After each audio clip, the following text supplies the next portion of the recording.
But you can also have a group of guys that, not blowing smoke up your ass, but hey, where do I need to improve? Yeah. And if you're around men who are trying to better themselves, and just be honest with me. And they're going to tell you, they're going to go, dude, you got to cut the hair, cut the beard, drop 5 pounds, put on some muscle, whatever it may be. Yeah. And when you're with guys like that don't have skin in the game other than your own betterment, right? You're in a great place.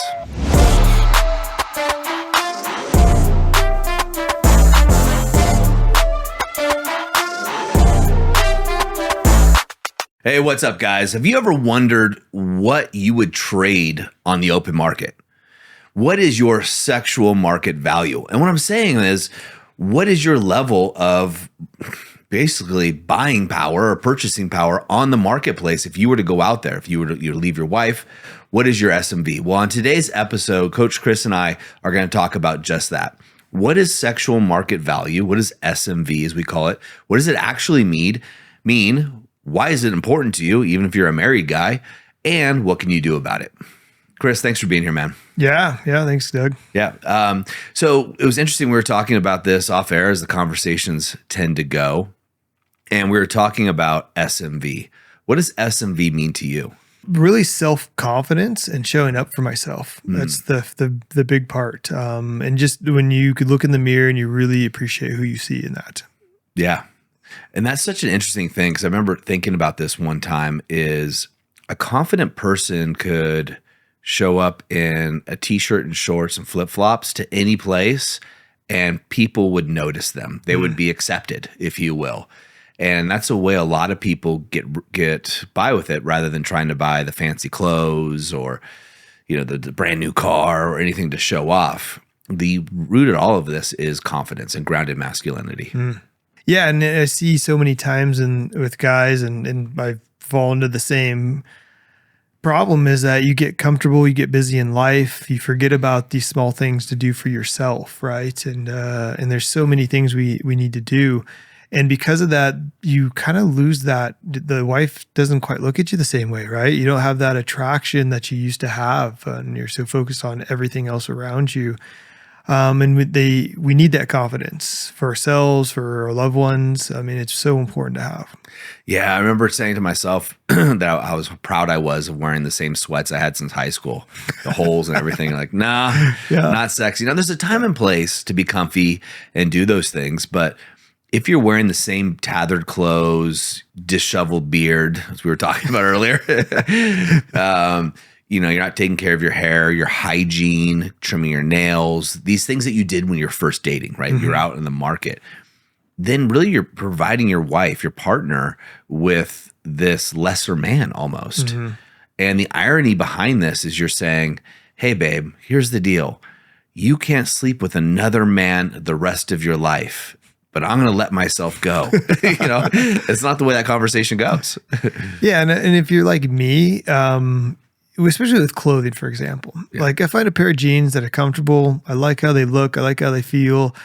I'm going to wear those things out. Right? And then I don't even recognize how bad they look right after a while. And so it's those small things of like, just remembering to kind of change it up, kind of bring that into. I actually got a clothes service thing where they send you a box every couple months.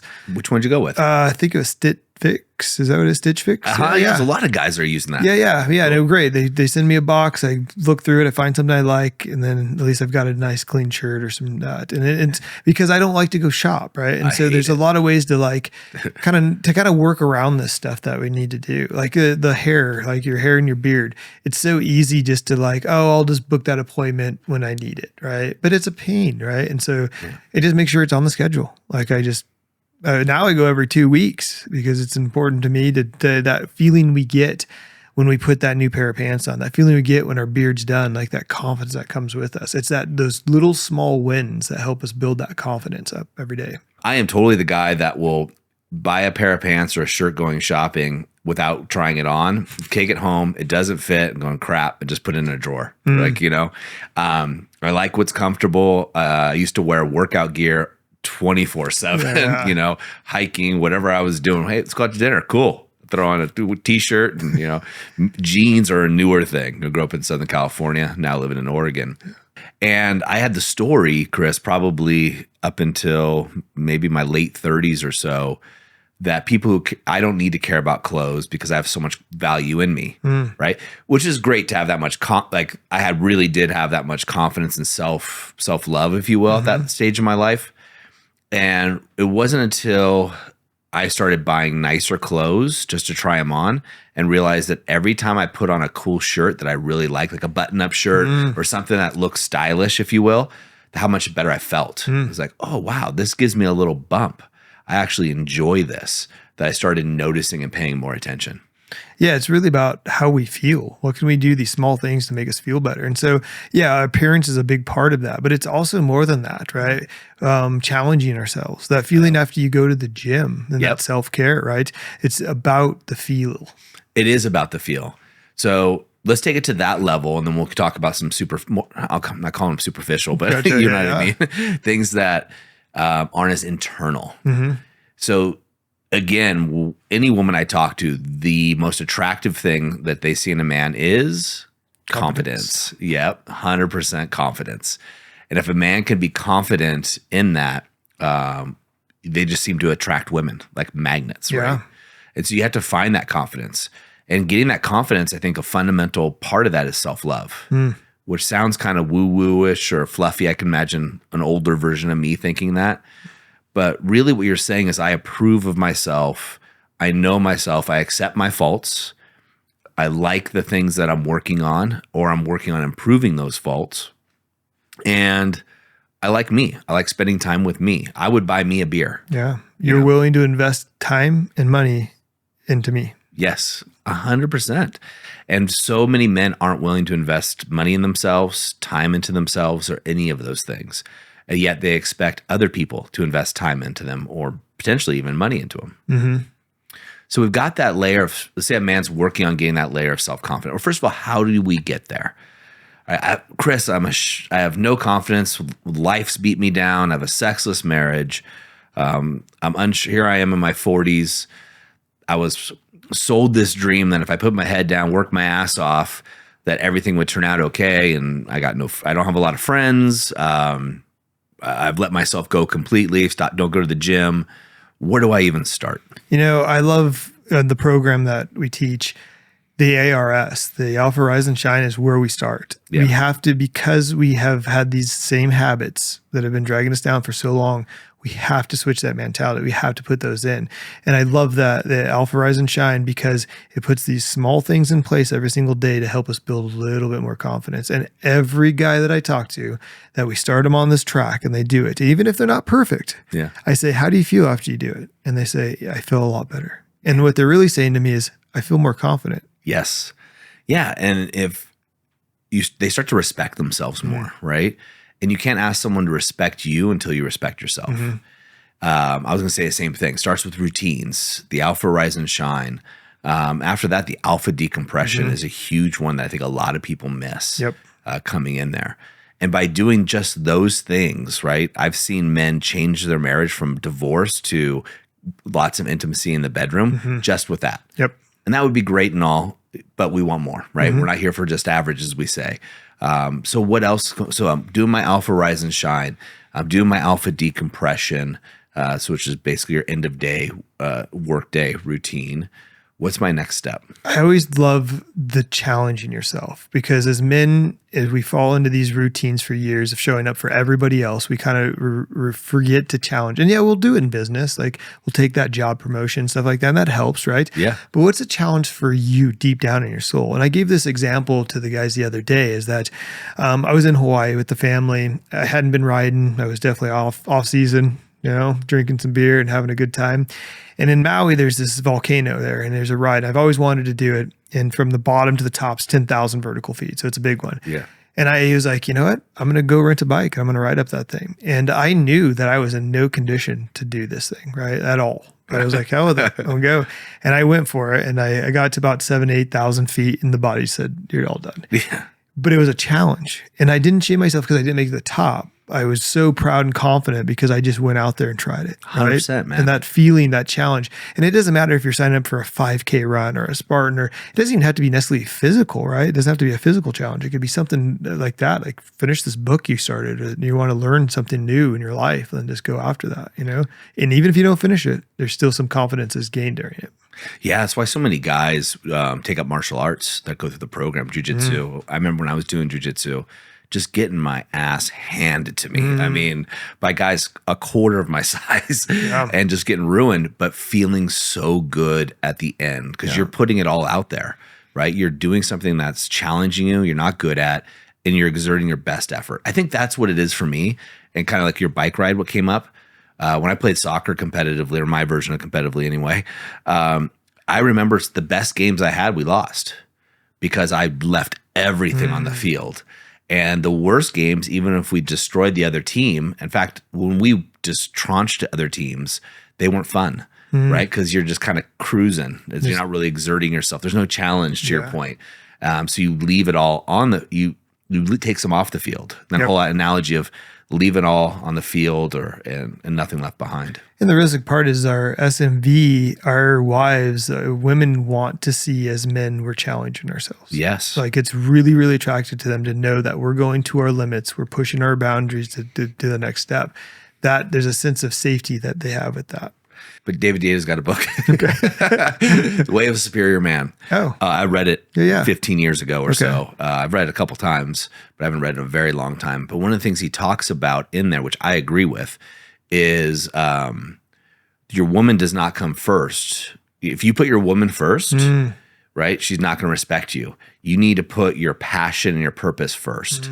And that has to be above her because she needs to know that you're going for something. Yeah. To your point. That's that was bigger than her. That's so funny. That was on my list yesterday. That was one of them, is you're following your passion and your purpose, right? Yeah. Different than the challenge. It's deeper than that. That one's big. True. And that one's hard because a lot of guys don't know what that is yet. And so that takes some time to really kind of go. And they have to take a step in some direction. Right. 100%. Best way to fix it's like Thomas Edison's quote, right? You know, he didn't fail 1,000 times. He found 1,000 times the ways the light bulb didn't work. Yeah. Right. You find 1,000 things that aren't passionate about, and eventually you'll land up on that thing for you. Yeah. We did. This is another podcast, but I don't believe in failure. There's lessons. I don't even use the word failure anymore. It's only lessons. Yeah. Because it's true. Yeah. Right. It's so funny. Like things that become cliche like that they're cliche, but they're true. Right? So true. Yeah. So going back to SMV, one of the things I like guys to think about when I'm talking about this is how did you dress? How did you act when you were trying to attract your wife? Because SMV is about attraction, right? It's really what we're saying is it's your sexual market value. In the marketplace, what's your value sexually, right? And it's not sexually like having sex, intimacy, but like how does the opposite sex value you as a human being, basically, or as a man? Yeah. And usually when I talk to a guy like, hey, how did you dress the same way you dress now? Well, no. Did you get ready for date nights? Oh yeah, I definitely did. Made sure I had no stains on my shirt, made sure my clothes were clean. Even if I was, grew up in SoCal like I did, you had decent sandals on, or at least your toenails were trimmed or something, right? You had mystery, intrigue in your life to bring to the table. Yeah, it's one thing I love about the program is that the fact that as they go through the program, their SMV's rising just with what we're teaching with emotional intelligence, learning the hidden motive techniques, all this stuff is. But it's like, this is the icing on the cake, these other steps, right? Yep. It is. And there was a guy in the Navigate program recently that we were talking about. It was funny because I saw him and you could just see the smile on his face from the post. Yeah. And that's the thing with iron sharpens iron, right? In his post, if I recall, and let me know if I'm missing this, but he got on a call, you guys talking about SMV, and the other men that were on the call with him, his brothers, as we call them, they gave him a crap and said, hey, this is what you need to do. Yeah. I think there's a lot of eye openers. There's a couple of guys that are doing a pretty good job, but other guys were like, wow, when was the last time I got that? And he literally went that afternoon, got himself a haircut. He had his beard trimmed up. He had a chain on. He had a nice shirt. I want to buy you a gift. Look, if your marriage is struggling, and let's be real, every marriage struggles at some point. but yours is struggling where you've lost that love, admiration, respect, I want to help you. I want to buy you a copy of the book that I wrote, A Man's Guide on How to Save Your Marriage Without Talking About It. In here, I've distilled over 8 years of programs that we've developed at TPM to help men just like you save their marriages without talking about it. There's no fluff, no BS. It's an action plan that you can start using today to actually save your marriage and bring that love and respect back into your family, back into your house. You deserve it. Look, all I ask is you pay the postage, you pay the shipping, I'll buy the book for you. That way you can take massive action today. Click the link or find it in the bio and get your copy now. His hair was like good, and he took a picture, and it was like confidence. Yes. And everyone was like, Richard, I didn't even recognize you. Yeah. From those things, the confidence that was coming through on that picture. It wasn't just the physical changes, it was an energy that you could feel from it. Yeah. Well, as you know, I'm running around even between these podcast episodes, putting out fires as we were joking around. I stopped on that picture when I was looking in the community. I was like, that guy's got something, right? Yeah. That confidence, that feel that you can just come through, shining through, and it allows you to shine brighter. And the interesting thing when you think about it is when you feel better about yourself, you stand up a little taller, you smile more, and guys like Richard are going to be going out there when they go to the coffee shop to get coffee, they're going to notice that other people are noticing them. Yeah. And they're not going to stand out. And you know who else notices other people noticing you? Your wife. Yep. Right. She's very well aware. Yeah. One of the things I had on the list was being unapologetically confident. Yeah. I like that. Because there's a difference between confident and being cocky or being an asshole. Yeah. Yeah. Absolutely. There's a distinct difference. Confident is, kind of you just know yourself. Really, that's all to me. That's a big portion of it. Knowing yourself so well that you don't get caught up in somebody else's opinion of you. You're not worried about what other people think, and you have that gusto, and that gives a woman safety, right? Provides her a lot of safety. And when a woman feels safe, she can let go. She can let go sexually. She can let go emotionally. And most women have never had that in a really good way. Yeah. We see that quite often, don't we? We do. Yeah. We do. And some other basics, like you break down SMV to some real basic things that guys could do aesthetically, right? I remember I wrote this a long time ago, but I just went through a list for guys, and it was like, do you trim your nails? Right? Do you clean your nails? Do you, do you shave your beard? Do you shave your whatever? Do you shave or trim your nether regions? Yeah. Do you trim your balls?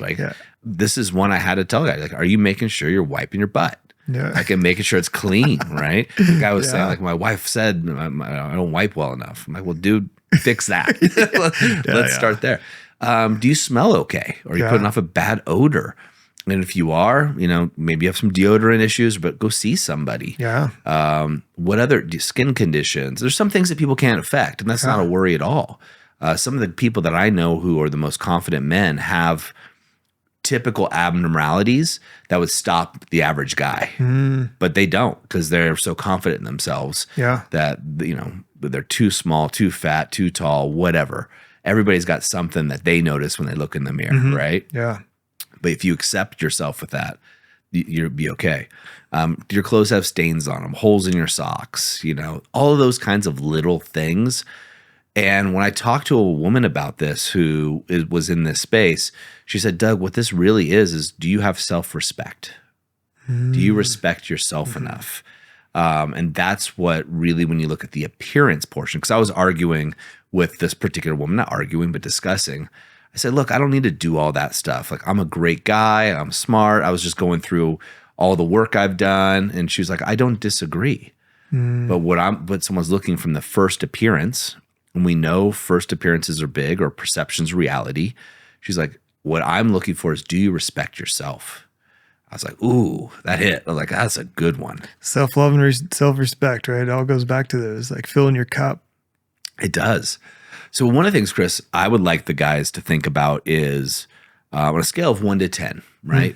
10 could be a guy who's got tons of confidence, physically fit, just looks good, let's just say aesthetically good, dresses well. Where are they on that market value? A 1 would be a guy who's downtrodden, maybe even a homeless person, so to speak. Yeah. Where are you, the guy on that chart? Yeah. And be honest with yourself, right? This is a time to be real and raw. If you were to go to the marketplace right now and try to get bought, you're trying to have someone purchase you, the women of the world, where do you fall? Yeah. And then once you get real with yourself, don't put yourself down and shame yourself, but maybe you're like, shit, I'm a 5. Yeah. Right? 5 is about 50%. So I'm in the average range. Yeah. Okay, I'm a 5. What's one thing I could do today listening to these two guys, Chris and Doug, that can get me from a 5 to a 6?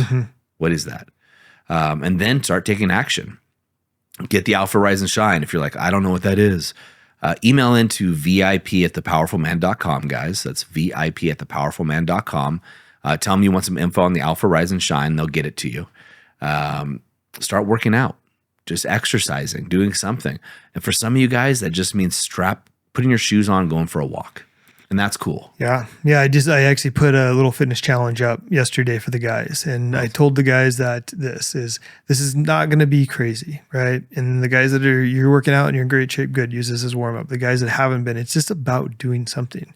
How many times you do 20 push-ups, 20 sit-ups, and 20 air squats, you do feel better. Yeah. Right? It's just a little bit of accomplishment. Maybe that took you from a 5 to a 6. Yeah. But also be realistic, because I also see the other side of that. Some of the guys that don't have that self-esteem yet and that confidence.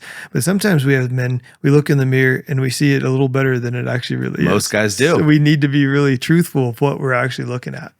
Yeah. So what I used to tell guys is take your number and take 2 to 3 off. Right? Because there's these funny cartoons that you've seen before, I'm sure. A fit woman looks in the mirror and sees a fat woman. A fat guy looks in the mirror and sees a fit man, right? Yeah. I've certainly been guilty of that. Like if you look just from here to here, that's friggin' on point. If you guys are listening to this, I'm pointing to my neck.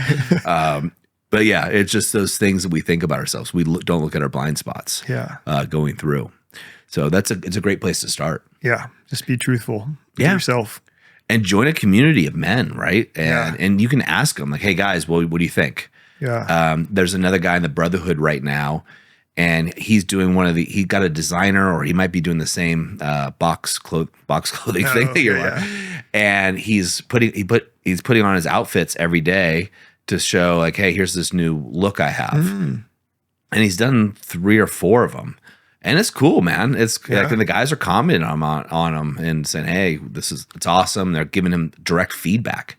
But you can also have a group of guys that, not blowing smoke up your ass, but hey, where do I need to improve? Yeah. And if you're around men who are trying to better themselves, and just be honest with me. And they're going to tell you, they're going to go, dude, you got to cut the hair, cut the beard, drop 5 pounds, put on some muscle, whatever it may be. Yeah.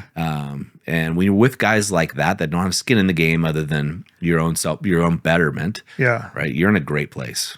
One thing I loved when I saw that picture of him that was on there on the feed, the comments was amazing. The positivity, and just like the guys were just like, yeah, like you did it, man, like great job, right? And they're just lifting. And like I think for his men too, men don't compliment men very often. Every once in a while, they'll say something like, hey, like your shoes, or like, you drink that beer really fast, or something isn't really relative. But it's amazing when you have that support and you feel that support from other men, right? Because we don't do that enough for each other. I agree. I can also tell you that I've asked many men in the group, like, hey, what do you think I need to improve? Just I want you to be honest with me. And they'll give me honest feedback. Now it's upon me to take that or discard it if I don't agree with it. But now I'm getting third-party optics on myself. And how often do we actually get that, right? Like I could think the way I dress is absolutely amazing. And you might be like, Doug, you wear a TPM shirt every time I see you. Yeah. Like, you might want to switch that up, bro. Is your wife tired of seeing the wolf logo? And she's not, because she got my daughter one. But but the same point is like I want at least, I don't know about you, but I want feedback. I don't want people to blow smoke up my ass or tell me, hey, you look great in those jeans. And the next thing I know, there's a hole in the crotch I didn't know about or something. Yeah, for sure. Yeah. That's awesome. SMV is a fascinating topic. I think it's not talked about enough with the guys. And it's something I think we can bring back to the table. Love it. Awesome. Gentlemen, as we say in the moment of insight, take massive action. What is your SMV? And Chris and I were saying, take that number, maybe take off 3. Let's just be real, guys. We think we're better than we are. Every once in a while, I call myself out on that. And every once in a while, I'll ask for reflection on where I am from guys. Hey, what do you think about this? And take that in. And then once you've got that, what's one thing you can do? One thing you can do today in this moment to increase your SMV. Maybe right now you need to drop to the ground and do 5 push-ups, or maybe you haven't done 5 push-ups in 10 years. I get it. But what is one thing you can do? And maybe for some of you guys, it's just reading a book or listen to a podcast like this. But whatever it is, take action. We'll see you next time on the TPM Show.